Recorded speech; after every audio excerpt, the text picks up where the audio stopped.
So hello everyone, I think it's time to start our second panel discussion. If you can just join us with your coffee. Yeah. So today, the second panel is focused on different artistic practices, I could say across the Global South. And we have with us scholars, researchers, and artists. So I would like to that we start with Alia Hamdan,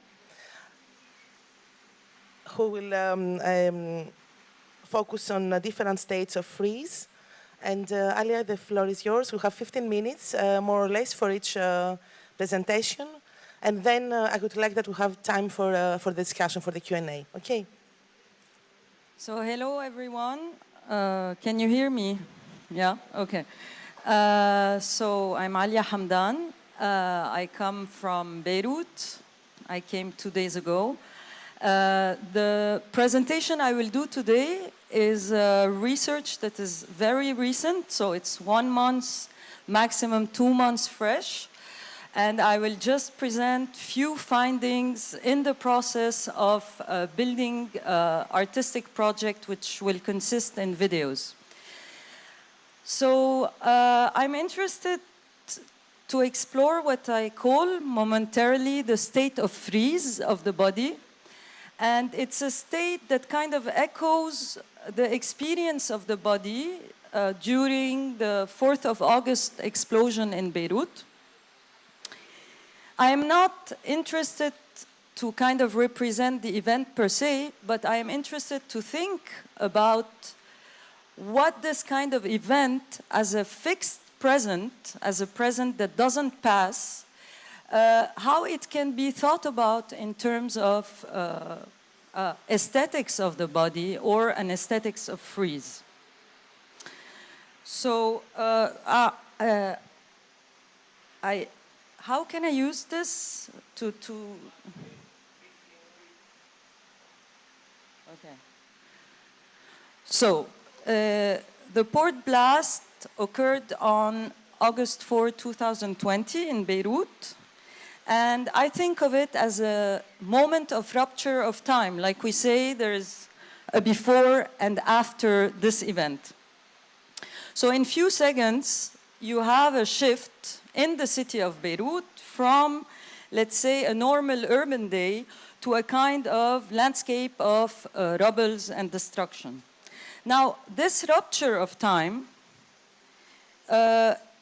which is the 6:07 instant, is an invisible moment, meaning we have access to the before and the after, but we don't have access to the moment as such, which is that moment, which is what I'm interested to kind of reflect about. And the cameras filming the event kind of show this inaccessibility of this rupture in time. It shifts to a kind of view at a distance, to a kind of closed view, or even what I call a blind seeing, a haptic seeing. It's like the camera shifts from seeing, which means seeing at a distance, to a kind of touching what it sees, literally becoming a haptic image. Now, it remains that this kind of invisible moment is registered in the body in the form of different body behaviors, in gestures that were interrupted, in falls, in runs, in propulsions, in close, and so on. And these are things that are in the back of my mind when I think on a later stage how I will produce the kind of videos focusing on freeze. So the question is how to kind of deal with a fixed present for me, or how to inject time or make this fixed present last. In a recent talk in Beirut, Walid Sadiq raised the question as to how time can pass after such a rupture of time. And he proposed vengeance as a possible way to make time pass. And he discussed vengeance in the form of a montage or an image.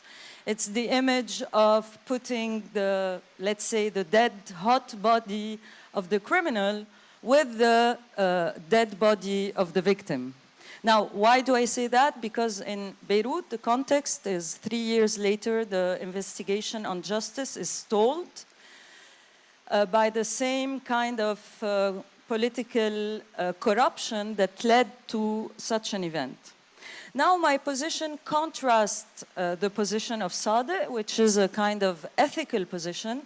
What I'm interested in is really to kind of make a fixed instant last. So as if we could, as a, let's say, circulate inside a moment that got fixed. So what I will be presenting is really it's the beginning of my research around formal treatments that I can think about to prepare the work of the videos. And I'm interested in artists who kind of work with the present or with fixing the present. And one of them is Alain Robbe-Grillet, which is a French novelist and filmmaker. And in his film, you have this sensation that he's creating a sort of enduring present that is never kind of passing. And I was wondering how he does that.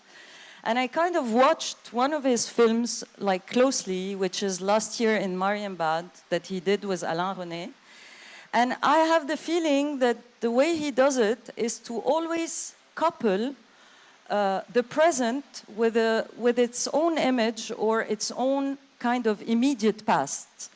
So it's like if the film contains a mirror, and each scene is being mirrored, is mirroring itself, and this is preventing time from moving forward because now the actions cannot be connected. So I give few examples, like Robbe-Grillet, in last year in Marienbad, it starts with a play, and the play is kind of reflecting or condensing the whole film that we are going to see.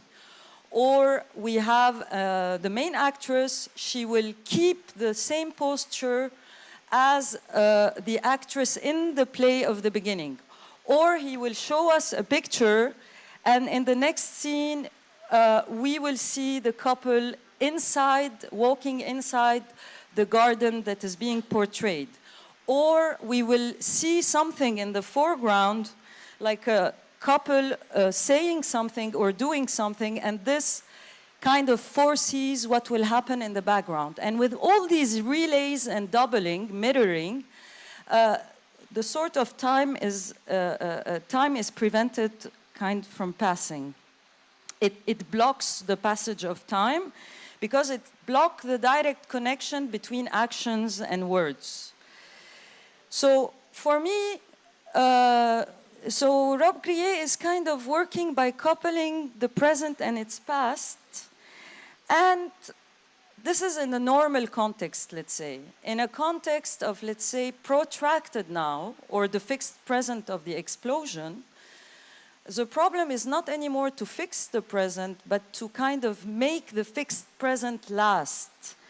And the two kind of doubles, the thing and its image, are no longer identical. It's not like the thing and its image in the mirror.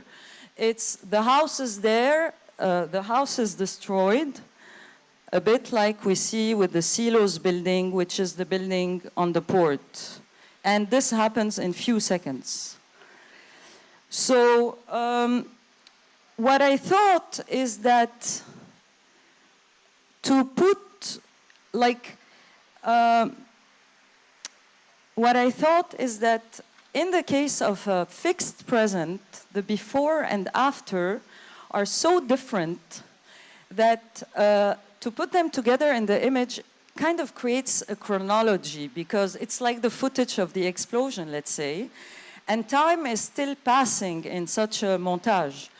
But to kind of focus on the clock, the analog clock that got fixed, or on the fixed present, I think we need to kind of create, to displace this extreme difference between the space that represents and the medium that is representing, meaning to kind of bring the medium inside the image. It's something that I started to explore in my, let's say, Instagram practice, where I kind of focus on fixed scenes or people in daily life that somehow show a moment of stillness. And when somebody is looking at this image, he can't know if this is a still image or a moving image, and it's really the medium, like the video up with the seconds counting, that kind of gives an indication that time is running while the image is kind of almost pretty fixed. So I thought that this is something I would like to explore, to have a,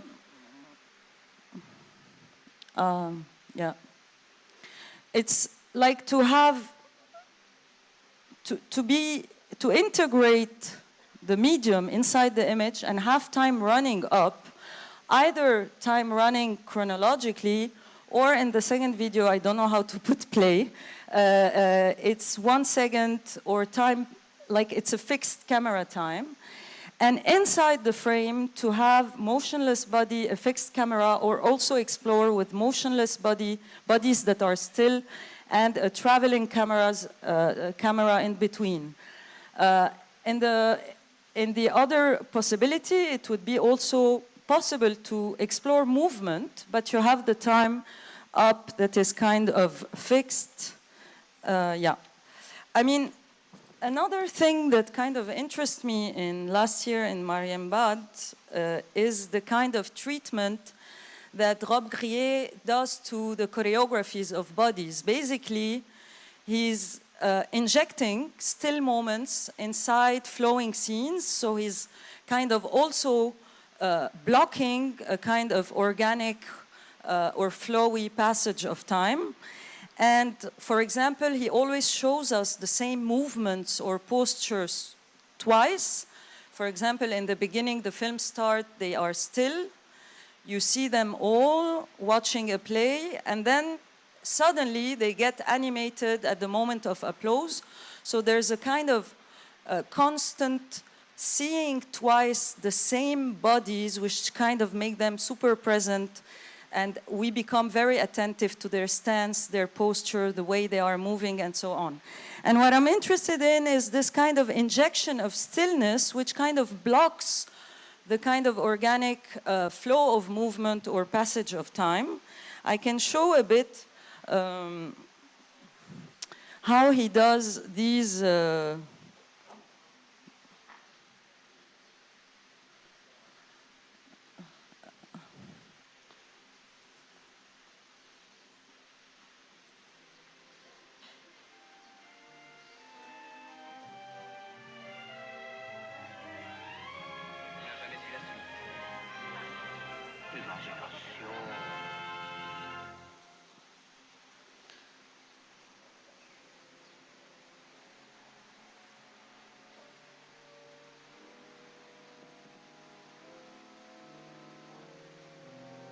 So here we can see that he really injects moments of stillness that interrupts a conversation. And yeah, this kind of brings in the dimension of the presence of the body. So I would say that Rob Grier is doing that to kind of fix the present. And he's doing that because actually the present is passing. But in if we go back to Beirut, in a context where, in a sectarian political context, where the present is sort of constantly being fixated and fixed, more particularly in the case of the present, fixed present of the explosion, I think that it's a bit different.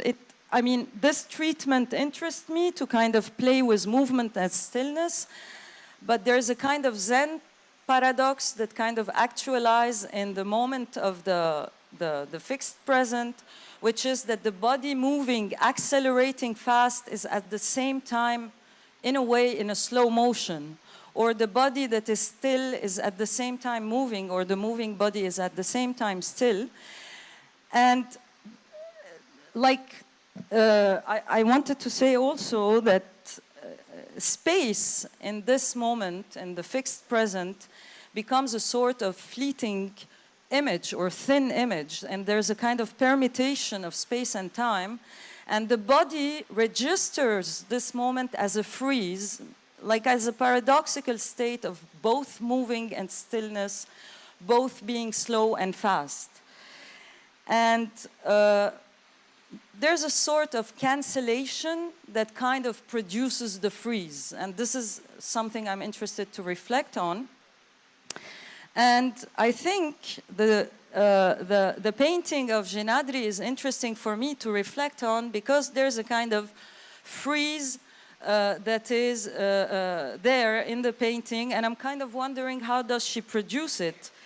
So this painting, just a bit of background, it's called, it was produced in 2014. It's called The Glow after, it was called The Glow, then it got damaged by the August 4 explosion, got restored and called The Glow after the blast. So how Faris Shalabi describes this painting is, I will just say how he does it. So basically, Danielle Genadri, which is a Lebanese-American painter, yeah, just to introduce her, she pictures a flash of light in the middle of the painting, and on the sides, on the edges, on the periphery, you kind of see sort of motifs of a scenery, namely a mountain and a road.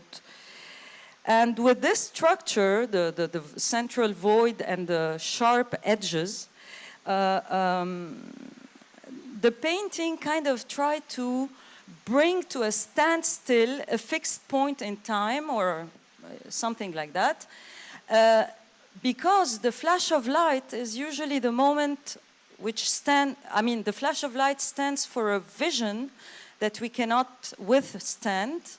It's like a moment where we clink our eyes or we move our head.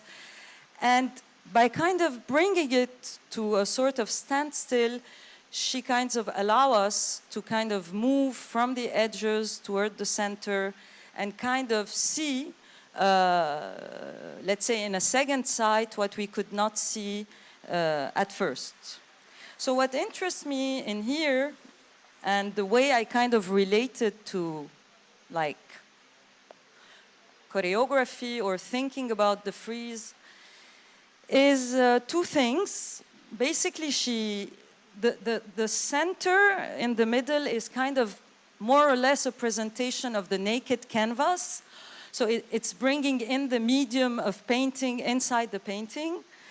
And this is the way she captures also the frieze, because now the light of the room will be projected on to the painting. The painting will extend its present toward its outward space.